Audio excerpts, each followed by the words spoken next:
All right, Coach. First off, congratulations. That's another thing off the checklist. I mean, undefeated at home into 4-1 at home. Did that. Won a conference championship. Did that. I mean, talk about how good that feels to be able to accomplish those things you guys set out to do at the beginning of the season. Yeah. Well, first of all, congratulations to our staff and to our players. You've heard me say before, it's a player's game, and it's only one of 3 goals that we set every year. So, it's kind of a unique situation where you still have a game left to play out of conference as you're heading into the playoff. I mean, it's kind of uncharted waters for us a little bit in the fact that, and it's kind of why and the way we build our program where our players, I mean, they fully expected to win the conference championship. So now it's just it's another day, business as usual around here. And even yesterday, I mean, it was, hey, we put the game to bed, and there was not a lot of hoopla or hurrah. We didn't hold up the championship trophy. We'll celebrate that after the season's over, because what I reminded them of, since I sat right there at the end of this table and on December the 2nd of 2023, and we started talking about, at the time, January the 5th, 2025, which is now January the 6th, 2025. So we're trying to stay focused on the big picture. Like you said, I mean, our first goal was to go undefeated at home. We came up a little bit short. The second goal was to win a conference championship, and we checked that box. We wanted to make the NCAA playoffs. Check that box, obviously, with the automatic qualifier. And then now it's about continuing to play, and we're just treating this like an extended part of the playoffs against Stephen F. Austin. So our guys are going to be ready to play. We have a routine. I constantly remind our staff and our players, don't let routine be mistaken for complacency, and sometimes it can be. So we're coming in here today, and we're working, and we're getting ready to go win a football game. And I mean, that game, it was a classic ACU Tarleton game, back and forth, physical, just 2 teams that seemingly don't like each other, and it kind of represented the year you guys have had, ups and downs, everybody contributing, and then at the end of the game, you guys go out, minute 48 left, and you just march down the field, and you take the lead. Kind of talk about that and kind of the emotions that come with that kind of a game. Yep. Teams win championships, and that's what you experienced the whole season with this group.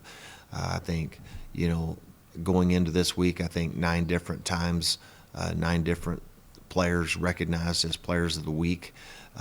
That doesn't happen a lot. I mean, that's the most I think I've ever heard of during a given season and on one team. So again, I think that's just a tribute to our team. I've said since the day I walked in the door, this is a we thing. It's not a me thing. We want to do this together.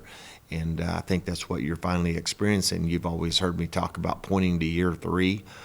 And I said this after the game. I mean, when you have an organization of 120 or more people that are involved, and it's hard to get people to become like-minded. Everyone wants to do things their way.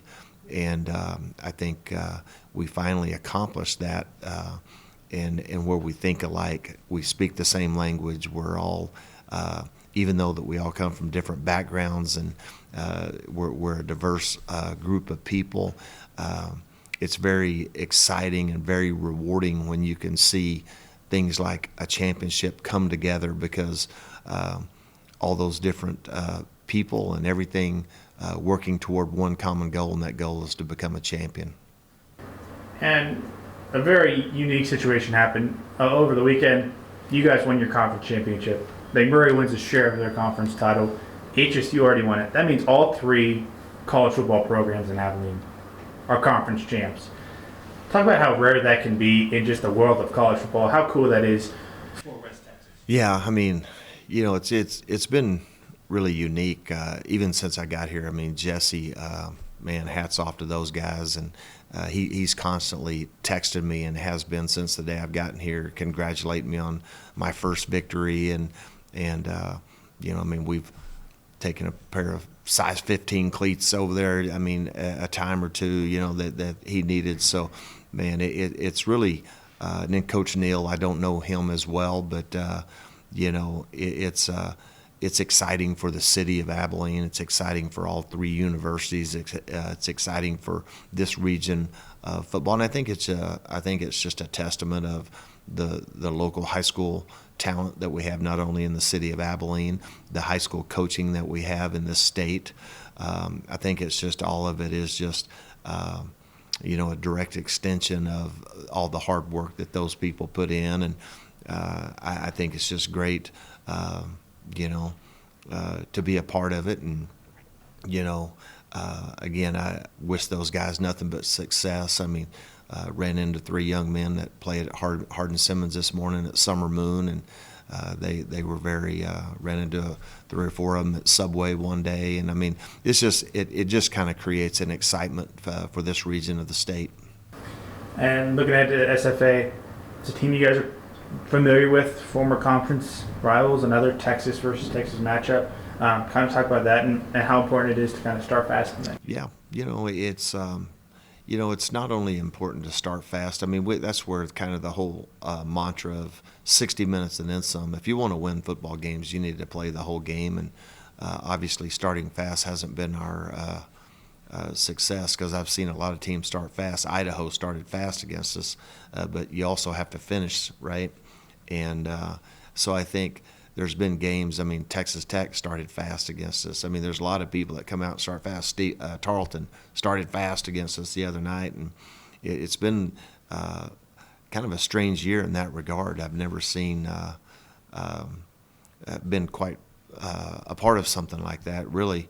But again, we just the way we won that game the other night. I mean, just the poise that you could feel on the sideline, the sense of peace that I had, even though it's you're down by 3 points. I kept going back in my mind.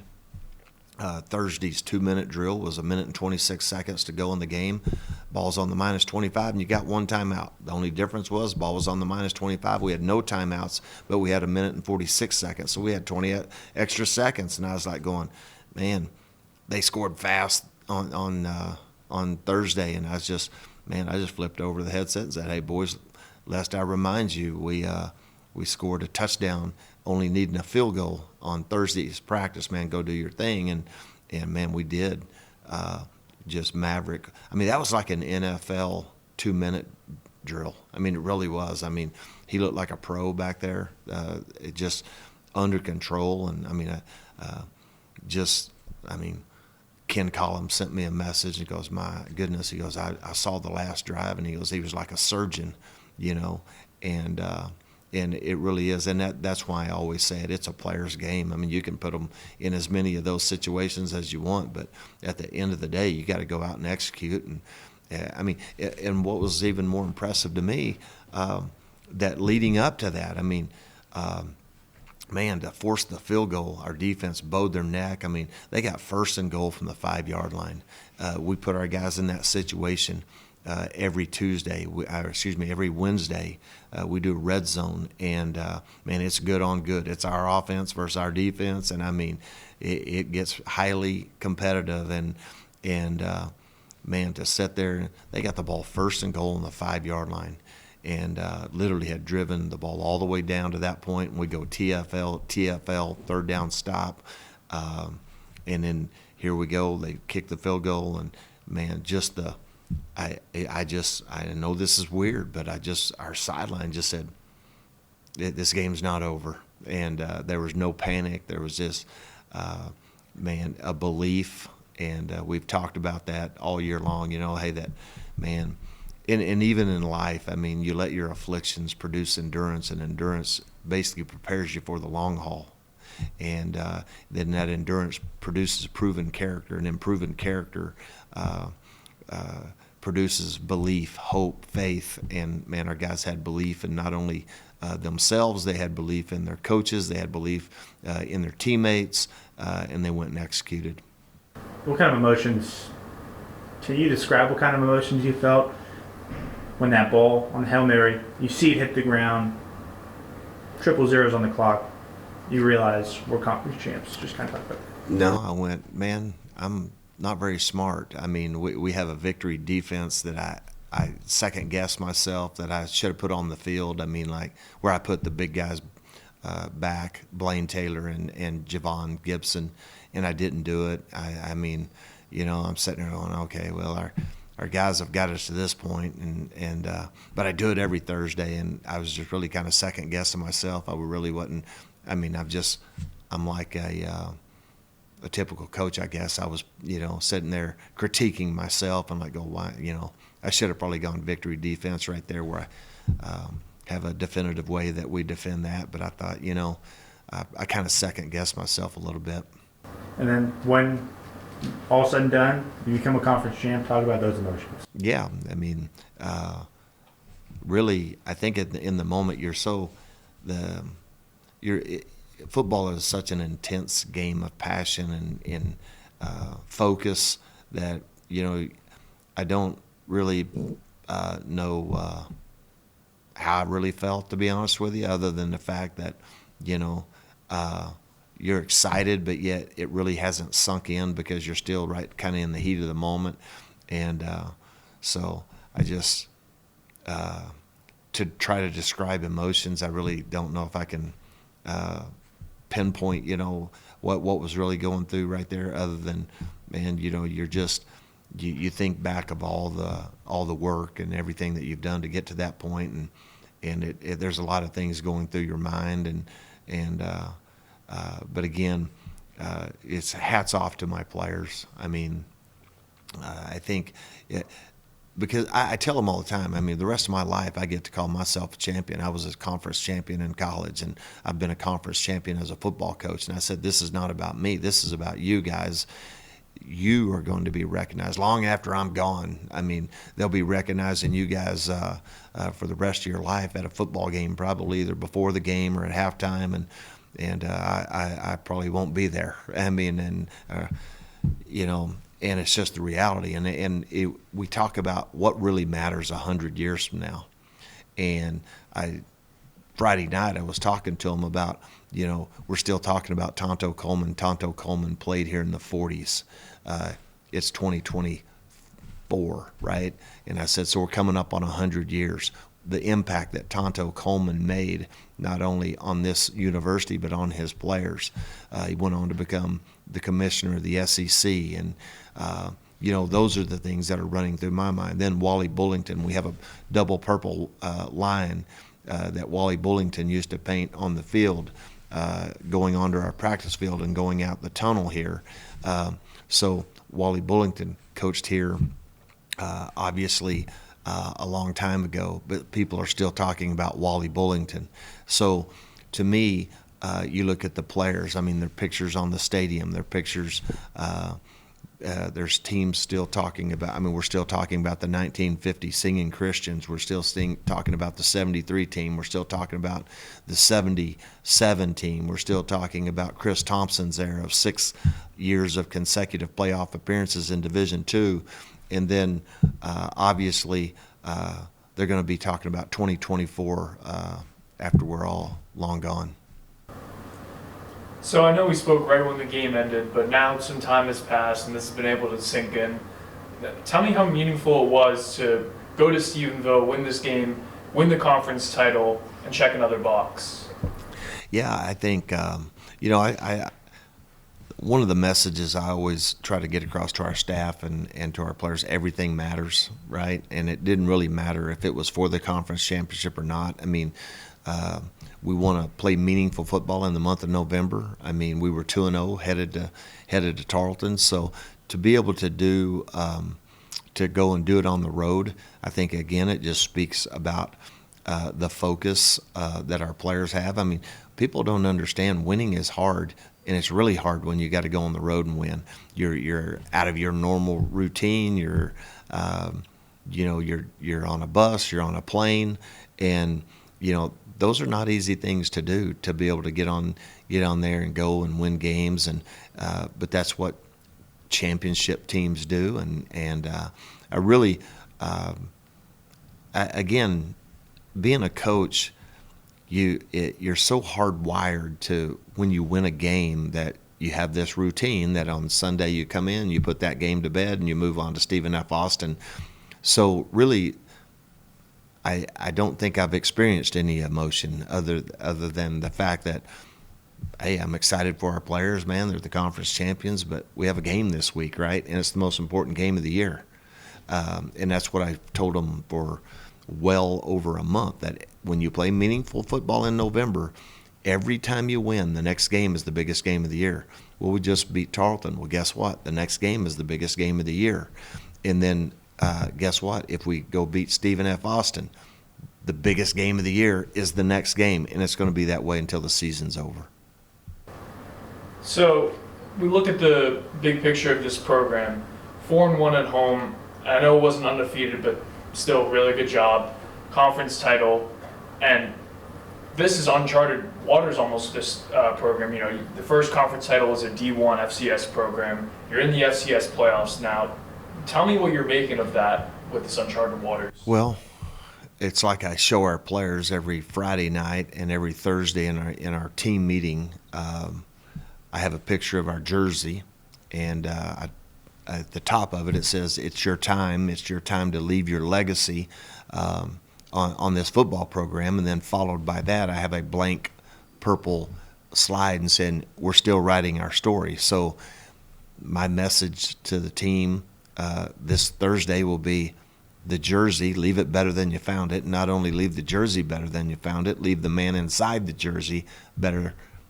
That's the most important thing. And then the blank purple PowerPoint slide, I mean, you're still writing your story. I mean, there's so many things that, I mean, that's what, you know, I told somebody after the game, one of the reporters said, you know, I said, yeah, we were, well, maybe it was the guys who did the broadcast. They asked me on Thursday about the game, and I said, yeah, we kind of have a chip on our shoulder. We were picked 6th in the league, and I said, I mean, this group of kids are like 15-5 in their conference the 3 years I've been here, and I'm like going, I mean, we lost one conference game year one conference game this year, and we lost 3 last year, and we're picked 6th. So, I mean, I don't know. I was going, well, maybe we're still trying to earn respect, and that's what we're going to go do. And lastly, I see there's a quote kind of all over this kind of hallway here. How you do anything is how you do everything. Can you tell me what that means? Yeah, I just don't think that you can be an undisciplined person in class or as a student or in the community, or I don't think you can be. I think that, I really believe that the way you do anything is you can't just flip a switch when you walk in the door and go, oh, I'm going to be disciplined, or oh, I'm going to exemplify great character while I'm here in the building. I mean, because what's in a man comes out of a man, and when you get tested by fire the other night, that's getting in a football sense, that's being tested by fire. What's inside of you, right? Like, so if our players didn't have the right stuff inside, or they weren't made of the right stuff, then you're not going to be able to pull off a win like that. So I just try to get them to understand that, you know what, everything matters. I mean, the way you treat people, the way that you treat a professor, the way you treat people in study hall, the way that you the way you act or exemplify yourself in the community, you represent something bigger than yourself. And I just think it's important to try to get 18, 19, 20-year-old young men. They don't think like that. I mean, they kind of live in the moment. They kind of, you only live once. I mean, let's, this and that. I mean, I don't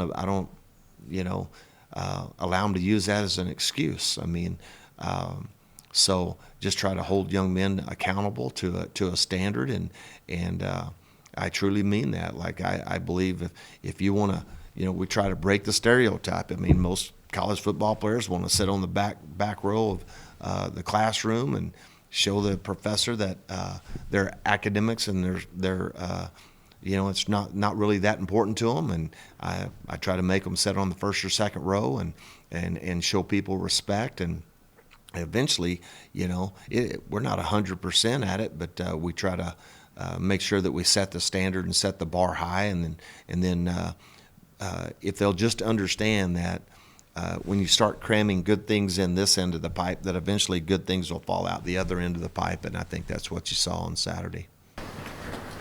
You got Rowan Banks Jr. back this week. How is his health and freshness going to kind of help you guys down the stretch? Well, I sure wish he had caught that pass. I can say that. I recruited Roe, and he's obviously provides great depth for us. I mean, with Isaiah being a little bit beat up last week, man, it's always good to get him and Jordan back out there. And I mean, he's a really, really good football player, and he's been out for a while. It'll take him a minute to get his timing and everything back, but no, excited that he's back, and it just at the right time. I mean, running backs, man, in this day and age, it's you got to have more than one for sure, and it's a very physical position to play. Yeah. You mentioned this week is kind of weird. You finish conference play and then you have one more game. What's just kind of your key to practice and prep this week to not let that be a factor? Yeah, I think just don't skip steps. Do what it takes. We talk to our guys all the time. Preparation, secret is in the dirt. It's about doing the things that it takes to win a football game, and I think this group is just different. I mean, they're just built different, and I think you just have to study film. You have to get your feet back on the ground, because everybody's going to be telling you how great you are, and it's my job to make sure that they understand, hey, you're not as good as you think you are yet, right? Like, we'll celebrate being a champion at the end of the season. And right now, I mean, again, that's why I focus on the big picture. Like, we didn't focus on just winning a championship. We focused on making the NCAA playoffs and playing for a national championship. And I took it out of the book Legacy, where it talks about the rugby team from the All Blacks, where, like, man, aim for the highest cloud, and if you miss it, you'll land somewhere amongst the stars. I mean, so I just have always chosen to shoot for the highest cloud, aim for the highest cloud, and man, if we hit it, great, and if we don't, we're gonna still be satisfied with where we end up.